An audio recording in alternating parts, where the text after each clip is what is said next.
After fight, girlfriend texts, "I'm staying at my ex's house tonight. Deal with it."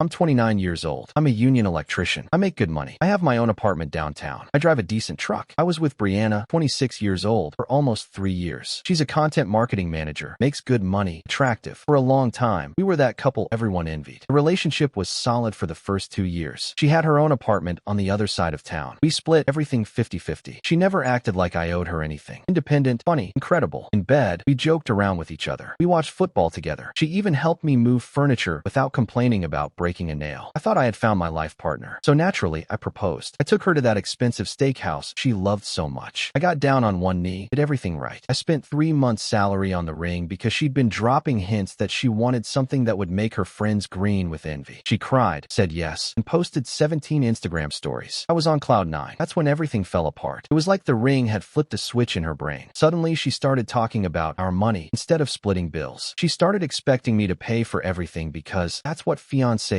do. She stopped cooking, stopped cleaning, started treating my apartment like a hotel where she stayed without paying rent. She even had the nerve to suggest I should get a bigger place for when we had kids. She started saying I should invest in our future by trading my truck for something more family-friendly. Translation: she wanted me to go $60,000 into debt just so she could show off at school pickup. But the real poison was her best friend, Beth. Single, bitter, works a dead-end administrative job, and spends her time destroying any relationship around her. Since the engagement, Beth, Brianna's maid of honor, made it her personal mission to turn Brianna into a spoiled princess. Every time Beth showed up, I'd hear whispers in the kitchen while I drank my coffee. Then Brianna would come out with some new demand. "Beth says you should pay for the entire wedding because you're the man. Beth thinks I deserve a bigger ring. Beth says I shouldn't work after we get married." Every conversation cost more money and more respect. The worst part was that Beth would sit on my couch, drink my soda, eat my food, and still lecture me about how real men treat their women. Coming from someone who'd been single for 3 years and whose last boyfriend cheated with his own cousin, I confronted the situation. I told Brianna that Beth was toxic and was trying to sabotage our relationship because she couldn't stand seeing her friend happy. "You're being paranoid," Brianna said. "She just wants what's best for me. What's best for you is getting away from that bitter snake before she destroys us." Beth overheard and put on a sweet, fake smile. "I just think Brianna deserves someone who treats her like a queen. If that threatens you, maybe ask yourself why." I wanted to tell her exactly what I thought, but I kept quiet. I should have trusted my instinct and ended it right there. I should have seen the red flags when Brianna started agreeing with her instead of defending me. The breaking point came 6 weeks ago. Brianna announced she wanted to do a girls' trip to Miami with Beth and other friends. A week of partying, bottles, clubs every night. Staying at a luxury resort 2 months before our wedding. "It's my bachelorette party," she said. "My last chance to go crazy before settling down." "You're not settling down, you're marrying me. That's different. You know what I mean. Don't be dramatic." "No, I really don't know what you mean. Explain it to me." She got defensive, said I was being controlling, that she deserved to have fun before real life started. Real life, like our engagement was just a waiting room before a prison sentence. I told her absolutely not. Call me old-fashioned, but there's no way my fiancé is going clubbing in Miami while I'm paying wedding deposits and vendor contracts. That's when Beth chimed in from the couch. "See, Bri, I told you he'd try to control you. This is just the beginning." The fight that followed was nuclear. Brianna screaming about trust and freedom. Me pointing out that wanting to party like she's single while wearing my ring wasn't about trust. It was about respect. Beth there, adding fuel with calculated comments to make everything worse. "Well," Brianna shouted finally, "if you don't trust me, maybe we shouldn't even get married. Maybe we shouldn't." She went quiet, like she was waiting for me to beg and apologize. When I didn't, she grabbed her bag and slammed the door. She didn't come back that night or the next. I thought she was at Beth's waiting for me to come crawling with apologies and permission for the Miami trip. Instead, I went to work, hit the gym, ordered takeout, and slept like a baby. If she wanted to test me, she picked the wrong man. 3 years as an electrician teaches you patience and problem solving. Wednesday night, I found out exactly where she was staying. That Wednesday, I was on the couch watching the Celtics game and enjoying the peace. No Beth whispering poison in the kitchen. No passive-aggressive comments about how I never do anything romantic. Just me, soda, and basketball. Then my phone vibrates. Message from Brianna. "I'm going to stay at Dean's house today. Let's see how you handle that." Dean, her ex from college. The one she swears is just a friend, but always gets weird when his name comes up. The one who always texts her whenever we fight. I met him once. Typical finance bro who still thinks he's in a fraternity. I stared at that message for a full minute. Read it 3 times to make sure sure I wasn't hallucinating. My first instinct was to blow up her phone, demand explanations, drive over there, and drag her out. That's what the old me would have done, and it was exactly what she expected me to do. Instead, I put down my phone, opened another can, took a long drink, and really thought about what had just happened. This woman wearing the $8,000 ring I bought her just announced she's going to sleep at her ex-boyfriend's place and told me to deal with it after letting her toxic friend undermine our relationship for months. The disrespect was absurd, but also crystal clear, like someone had turned on the lights and showed me exactly who she was. I finished my drink, turned off the game, and got to work. Look, here's something important about my apartment. It's mine. My name on the lease, my down payment, my furniture, everything mine. I pay $2,400 a month for a one-bedroom downtown because I can and because I like living alone. Brianna moved in 8 months ago and contributed to groceries and basic utilities, nothing more. Basically, she was a guest who had overstayed her checkout date. It was time for her checkout. I started packing her things. No anger, no rush. Clothes, makeup, that plant collection she cared so much about, books, everything. I used good boxes from recent Amazon deliveries. Even wrapped fragile items with bubble wrap because I'm not a monster. The whole time my phone stayed silent. No, just kidding message, no apology, nothing. She was really serious about this. 3.5 hours later, everything she had was packed and loaded in my truck. The funny thing is, I knew exactly where Dean lived. I dropped her there once for a supposed team project a few months ago. She told me not to come up because Dean's roommate doesn't like strangers. Should have taken that as a warning. I made 4 trips between midnight and 2 a.m. Stacked everything neatly at Dean's apartment door, like a professional mover. Even left a note. Since you're staying here anyway, Jackson. I went back home feeling lighter than I had in months. I went to Home Depot the next morning and bought smart locks. Installed them myself while drinking coffee and listening to podcasts. Everything calm, well done. And I went to work like it was any other Thursday, because it was. At lunch, my friend Riley texted me. He lives in the same condo building as Dean. Works from home as a freelance graphic designer. Has no filter and the sharpest tongue in town. Riley, bro, I just saw a girl loading boxes into an Uber here at Dean's building. She looked destroyed. Everything okay? I sent him screenshots of our conversation. Riley, no way, man. That level of disrespect is legendary. Me, yep. Riley, so you handled it? Me, of course. Riley, damn. You want me to keep an eye on things around here? This could get interesting. Me, do what you want. Not my problem anymore. Hey everyone, if you're enjoying this story so far, do me a favor and hit that subscribe button. Stories like these don't tell themselves, and your support helps me bring even crazier content. What would you have done in this situation? Drop a comment below. The whole work crew knew the story by Friday. These guys don't play when it comes to relationships. You kicked her out over a text? Asked Danny, our lead installer. She told me to deal with the fact she was sleeping at her ex's, so I dealt with it. That's how you do it, said Big, nodding. Alpha move approved. Most guys would have gone crying to her door. My wife tried that game once, Danny added. I shut it down immediately. If you let one thing slide, they'll walk all over you forever. But I was curious to see how this all ended, and Riley never disappoints with information. Thursday night, I slept like a rock. First decent night's sleep in weeks, without someone dramatically sighing every 5 minutes about wedding stress, or because her friends had more romantic engagements. Friday morning, 7:45 sharp. Someone was trying to break down my door. I looked through the peephole. It was Brianna. She looked like she'd slept in a dumpster. Hair everywhere. Yesterday's makeup running down her face, shaking with rage. Brianna, Jackson, open this door. My key doesn't work. First, I made coffee. French press, good beans, the whole ritual. I let her bang and scream for about 5 minutes while I read work emails. When I finally opened the door with the chain on, she looked ready to commit murder. Me, good morning, sunshine. Sleep well. Brianna, what did you do with my key? Me, your key? That was my spare key I lent you. I changed the locks. Now only residents have the codes. Brianna, I'm a resident. Me, past tense. You moved out Wednesday night. Remember Dean? Her face went through a fascinating transformation. Red, white, purple, a color I didn't even know existed. She looked like a mood ring having a seizure. Brianna, you can't do this. I live here. I get mail here. Me, you get packages here occasionally. Big difference. And you lived here as my guest, not as a tenant. Brianna, this isn't what you think. Dean's roommate was having a crisis. Me, don't care. You made your decision. I made mine. Simple transaction. Brianna, and where are my things? Me, safe and intact at Dean's door. Better hurry. Looks like rain. Weather app says 60% chance. That's when she completely lost it. Started screaming like crazy, pounding on the door, threatening everything. Lawyers, her dad, destroying my life. The lady from 4B opened her door to see what was happening. She gave Brianna having a meltdown in the hallway one look and shook her head with that "I told you so" sun face. She never liked Brianna. Said she was too young to be so entitled. Brianna, you're a psychopath. I have rights. I lived here 8 months. Me, not anymore. Have an excellent day, Brianna. I closed the door and put on noise-canceling headphones. Made breakfast while she kept throwing a tantrum in the hallway. Scrambled eggs, freshly squeezed orange juice. 20 minutes later, silence. I looked through the peephole. She was gone. Riley called around noon, laughing so hard he could barely talk. Riley, bro, your crazy ex showed up at Dean's building with red eyes and running mascara. Started loading boxes into an Uber. But here's the best part. Me, tell me. Riley, Dean has a girlfriend. Silence. Me, what? Riley, yeah man. Jessica. Jessica. She's been living there for 6 months. Apparently, the roommate crisis was that Jessica found out another girl had spent the night and was saying she was Dean's friend and needed a place to stay. This just kept getting better. Riley. So Jessica comes home from her night shift. She's a nurse. Finds your ex's stuff piled at the door and Brianna inside the apartment making coffee like she lives there. The fight could be heard 3 floors down. Me. No way. Riley. Yes way. The building manager had to come up and calm them down. Dean trying to explain to both of them. Jessica threatening to leave. And your ex crying that she was homeless. Better than a reality show. Me. Wait, there's more. Riley. Yeah. Brianna tried to convince Jessica that she was like Dean's emotional support and needed to stay for his mental health. Jessica told her if she didn't disappear in 5 minutes, she was calling the police. Me. And where is she now? Riley. Beth picked her up in that beat-up car. But Jessica made Dean promise that if your ex shows up again, he calls the cops. That woman doesn't play games. Me. Woman of respect. But I knew this was just the beginning. Friday afternoon, I get a call from building security. Tony. Mr. Jackson. There's someone here claiming to be your girlfriend asking to be let up. Me. She's not my girlfriend anymore. Don't let her up. Tony. She's,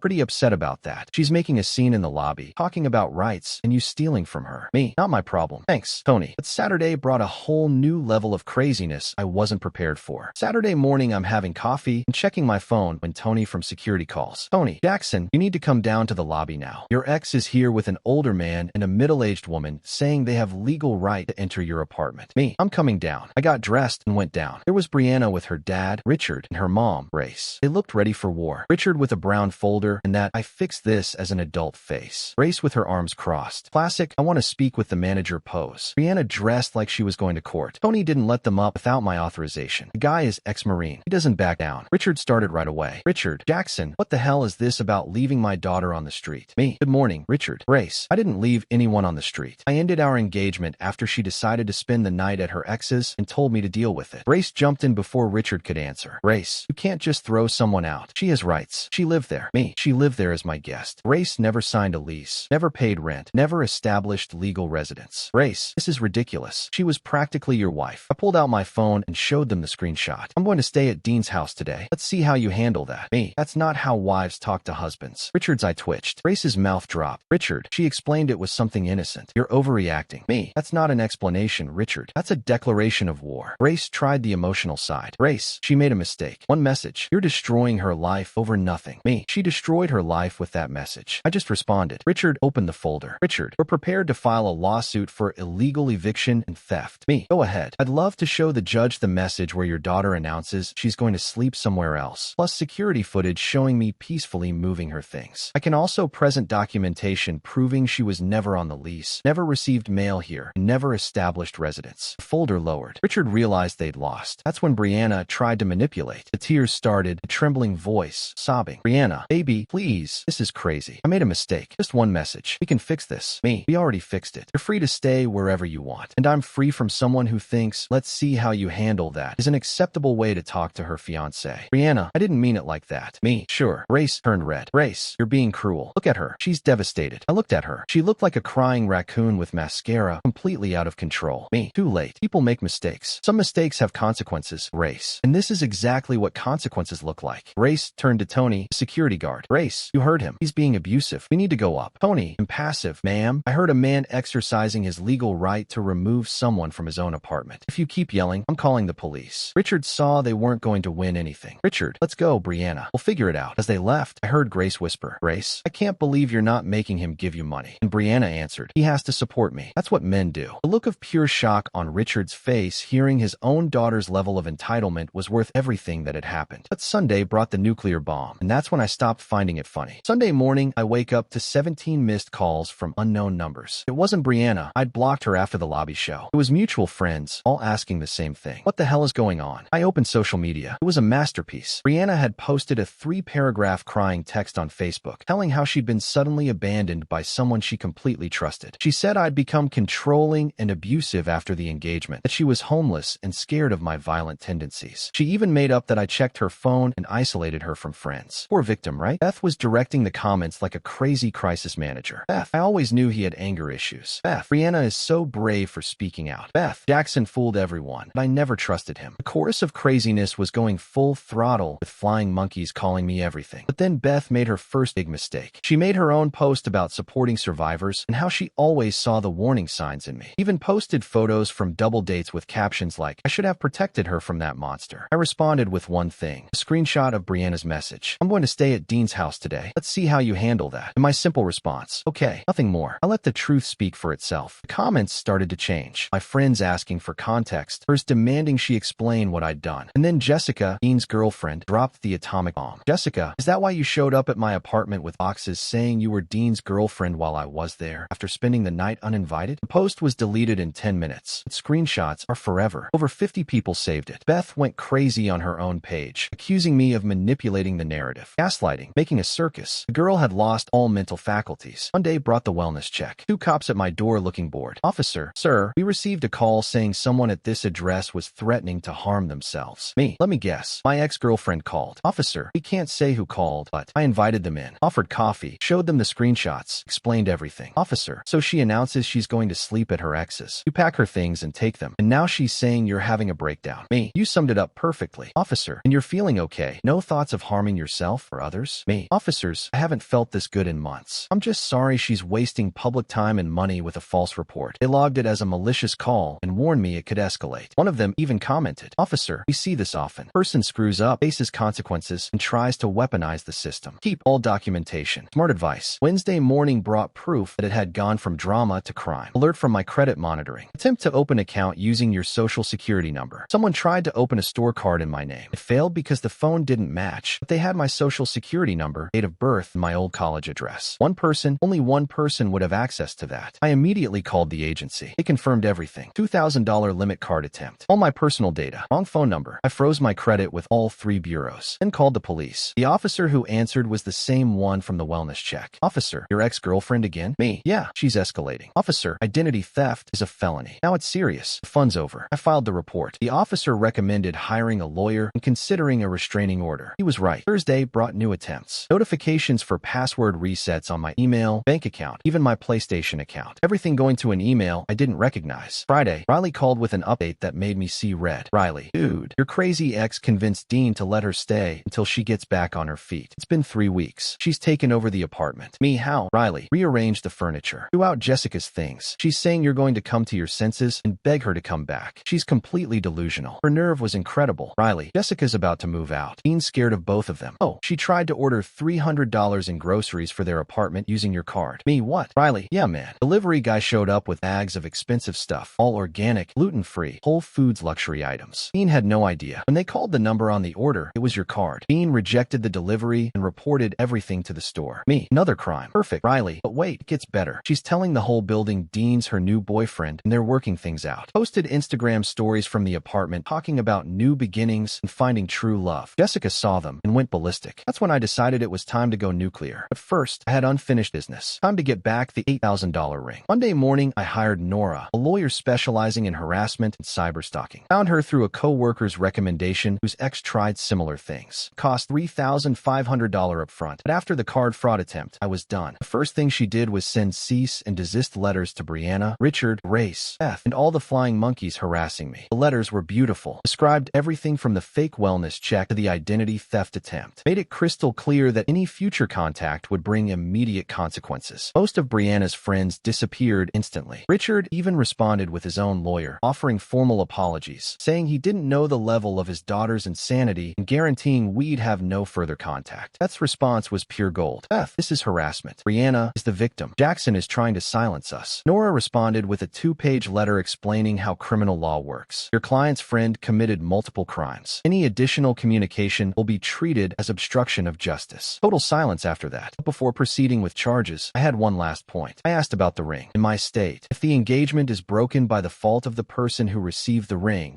goes back to the person who gave it. It's considered a conditional gift. Perfect. I had the receipt, certificate, and insurance. Nora prepared a formal notice demanding Brianna return the ring within 72 hours or face a lawsuit for conversion and theft. The letter was delivered to Beth's apartment, where Brianna was still staying. Tuesday, my phone exploded. Brianna got a burner phone and started calling me from different numbers, screaming that the ring was hers and I had no right. Brianna, you gave it to me. You can't take it back just because you're being petty. Me, read the letter, Brianna. Brianna, I'm not giving you anything. Me, that ring is mine. I earned it. Brianna, you earned it by telling me you were going to sleep at your ex's and telling me to deal with it. Good payment plan. That's when she really lost it. Started screaming she was going to destroy me, that she'd never return the ring, that I was a psychopath for wanting it back. Me, so we'll see each other in court. Wednesday, Tuesday, Riley in full gossip mode. Riley, dude, she's having a total breakdown here. She's yelling at Beth about the ring, crying, throwing things. Beth's getting tired of her craziness. Me, what do you mean? Riley, apparently Brianna was treating Beth's house like a hotel, eating everything, using her car without asking, bringing random guys for revenge hookups, leaving everything a mess. The feminist sisterhood was breaking. Riley, Beth finally exploded and told her to grow up and solve her problems like an adult. Brianna started crying, saying Beth should support her and be on her side. Beth said supporting doesn't mean enabling delusions. Epic fight. Brianna stormed out. Beth changed the locks. Me, and where is she now? Riley, back with mom and dad. But there was more. Riley, Grace is calling Beth and yelling that she abandoned Brianna and destroyed her daughter's life. Beth responded on Facebook, saying control your crazy daughter before she ends up in jail. The house of cards was falling. Thursday brought the news that made my day. The prosecution was going to proceed. Nora said there would be multiple charges: identity theft, fraud attempt, false reports, cyberstalking. They wanted to arrest Brianna. Me, when? Nora, tomorrow morning. Me, and Jackson still hasn't returned the ring? Nora, that's another charge. Theft of property over $5,000. Christmas came early, but Friday brought something that showed it still wasn't over. Friday morning, having coffee, Nora calls. Nora, they arrested her. Multiple charges, including ring theft. Me, great. What's the problem? Nora, she says the ring disappeared. Claims she doesn't remember where she put it. Either she was lying or she'd sold it. Me, great. Nora, my investigator is checking pawn shops and jewelry stores. If she sold it, that's another crime. Saturday, Riley calls me dying with laughter. Riley, dude, you're not going to believe this. 2 patrol cars just showed up at Beth's building. They arrested your ex there. She was begging Beth to take her back. Me, you're kidding. Riley, she's screaming that this is all your fault. Beth's at the door telling the cops she doesn't even know that woman. Half the building's in the hallway watching the show. The mental image was perfect. Riley, they just put her in the car. She's still screaming. This is better than Netflix. Oh, and Grace showed up just as they were taking her away. Started yelling at Beth that it was all her fault for abandoning Brianna. Beth told her to get lost and closed the door in her face. 2 hours later, she was officially detained and charged. Bail hearing would be Monday. But with multiple charges and a clear pattern of increasingly dangerous behavior, she'd probably stay in jail until trial. And with her record, she could be looking at 3 to 5 years if convicted of everything. Identity theft alone had a mandatory minimum sentence in the state. Next day, the news had spread through our circle of friends. My friend Chris called me laughing. Chris, bro, half the guys from my bachelor party already know they arrested Brianna. Tommy said his girlfriend saw the mugshot on Facebook. Me, Beth posted the mugshot. Chris, yeah, but it backfired. People are commenting how crazy she looks and asking what she actually did. Beth's trying to control the narrative. People are already looking up the charges. It's all public now. Identity theft, fraud, harassment, everything. Monday, the bail hearing was a disaster. Brianna showed up looking like she lived on the street. Dirty hair, wrinkled clothes, deep dark circles. The public defender tried to argue release without bail, claiming she was a young woman emotionally affected by an abusive relationship. The prosecutor laid it out. Growing pattern of criminal behavior. False reports, identity theft, fraud attempt, harassment even after cease orders, attempted job sabotage, and theft of an $8,000 engagement ring. The judge looked at the documents for about 30 seconds. Bail set at $50,000. Defendant is prohibited from any contact with the victim and must surrender her passport. Richard had to mortgage his house to get her out of jail. I almost felt sorry for him. Grace was in the courtroom making poisonous comments loud enough for everyone to hear about how I was destroying an innocent girl's life. The officer had to quiet her twice. The restraining order hearing was even better. Brianna's lawyer tried the betrayed woman tactic, saying she was emotionally destroyed and not thinking clearly. The judge didn't even blink. 5-year restraining order granted. Any contact means immediate jail. But here came the plot twist. In the content marketing world, news flies. Being arrested for cybercrimes when your job depends on digital trust? Career destroyed. She was fired before she made bail. With pending criminal charges, she became persona non grata in the industry. Nobody hires someone facing cyberstalking charges. 3 months later, she'd moved in with her parents in Ohio. 26 years old, living in her childhood bedroom, unemployed, facing criminal charges, and still without the ring. Nora's investigator found it in a downtown pawn shop. Brianna had sold it for $2,000 2 days after I kicked her out. We recovered the ring, and that added another charge: sale of stolen property. Richard sent one last message via lawyer: a check for $6,200 to cover all fraud and my legal expenses. Included a note: I'm ashamed of my daughter's behavior and want to make things right. I accepted. Richard was a good man trapped between a problematic daughter and a wife who fed every whim. The trial was scheduled for 6 months later, but her lawyer asked for a deal. She accepted 2 years probation, full restitution, mandatory anger management therapy, and the restraining order stands. Better than risking 5 years in jail. I thought that's where it all ended. I was wrong. 3 months after she started probation, I started dating Leah, a veterinarian who owns her own clinic. Smart, pays her bills, and has never sent me a "let's see how you handle that" message. That's when Brianna's harassment came back full force. 6 months later, Leah, I was doing great. Same apartment, overtime raising my salary, and Leah and I were going strong. The Brianna nightmare seemed like old history until she discovered Leah through social media. That's when it all started again. She created fake Instagram accounts to stalk Leah's clinic page, leaving one-star reviews saying Leah was unprofessional and had stolen someone's boyfriend. Leah handled it like a champion, took screenshots of everything, reported the accounts, and said, "I'm not going to let a crazy person ruin my day." But Brianna wasn't done. She started showing up at the clinic saying she needed to talk about something important. The receptionist recognized her from photos I'd shown and called security every time. And then it happened. The breaking point was at our friend Chris's wedding. I almost didn't go for fear she'd show up, but Leah said, "Doesn't she have a restraining order? We're not letting a crazy person decide what we do." Riley found us there. He'd been excited about that wedding for weeks, partly because he's Chris's friend, partly because he was praying for exactly what ended up happening. The ceremony was peaceful, cocktail hour luxurious, food delicious, drinks even better, people I hadn't seen in years. I was finally relaxing when Riley grabbed my arm with a devilish smile. "Riley, bro, don't look now, but guess who just walked in? Total mess." I looked anyway. There she was, stumbling at the entrance in a wrinkled dress that looked like she'd slept in it, clearly drunk. "Riley, oh, this is going to be legendary. I'm recording everything. This goes straight to the group." Brianna saw me across the room and came in a straight line, knocking over a table arrangement and stepping on someone's foot on the way. "Brianna, Jackson," she slurred, loud enough for the entire reception to hear. "There you are. I knew you'd be here." Conversations died, heads turned, phones came out. Even the DJ lowered the music. "Me, get out of here. There's a restraining order, and you're violating your probation." "Brianna, screw your restraining order. I came to talk to you, make you understand." Leah stepped forward, ready for whatever came. Security was already heading toward us, but Riley held up his hand. "You wanted to see the show." "Me? Understand what?" I kept my voice calm. "Brianna, that you made a mistake, that we belong together. I forgive you for everything. Jail, lawyers, everything. We can start over." The delusion was incredible. She really believed this was romantic. "Me, Brianna, we're done. We've been done for over a year." "Brianna, no, you're just being stubborn." "And this," she looked at Leah with pure hatred, "this is your pathetic rebound. Your downgrade. She's not even that pretty." That's when Riley stepped forward with the biggest smile I've ever seen on him. "Riley, oh, this is perfect. Brianna, this is Leah. She's a veterinarian, owns her own clinic, drives her own car, and has never committed identity theft. High standards, right?" The audience was delighted. Someone went live on Instagram. Brianna's face turned red. "Brianna, go to hell. You don't know anything. This witch stole my man." Riley laughed. "Your man? Miss, you told him to see how he handles it while you slept at your ex's. That's not how you keep a man. That's how you destroy your life." Two security guards appeared. "Security, ma'am, you need to leave immediately." "Brianna, no, I haven't finished." "Jackson, please, you have to listen to me. I love you." She tried to grab my arm. I stepped back. Security intervened. "Brianna, this is harassment. This is illegal. I'm going to sue everyone here." Riley yelled as they dragged her out. "With what lawyer? Your dad already spent his retirement getting you out of jail." People applauded. Even the bride and groom were watching from the head table, trying not to laugh. As they pushed her out the door, she made one last desperate attempt. "Brianna, Jackson, remember what we had. Remember how good we were before you ruined everything." Riley cupped his hands and shouted. "Riley, yeah, the best part was when you ruined everything." The entire reception exploded. People recording, laughing, applauding. Someone started chanting, "Now deal with it. Now deal with it." Her final scream as they pushed her through the door. "Brianna, I hate you all. Leah is ugly and Jackson is a loser." Riley's final comment. "Lethal. Riley, if that were true, you wouldn't be here begging him to want you back, Queen." It all ended up on social media within minutes. The hashtag deal with it started going viral with the caption, "When keeping up appearances goes wrong." By Tuesday morning, it had over 200,000 views. Chris, the groom, found me afterward. "Chris, bro, sorry about the mess. I had no idea she'd show up." "Me, no problem. Thanks for calling security." "Chris, are you crazy? That was the best entertainment I could ask for. My wedding will be remembered forever." Tuesday morning, I got a call from Nora. "Nora, your ex violated the restraining order at a public event with about 50 witnesses and videos. The prosecution wants to revoke probation and put her in jail. She's also facing new charges for harassing your girlfriend. Do you want to proceed with charges?" "Me, absolutely. The last news I had, she's serving 18 months in county jail. She wanted me to handle it. I handled it on my time, my way." The lesson is simple. When someone shows you who they are, believe them the first time. See you later, Reddit. And in the end, the only one who couldn't handle it was her.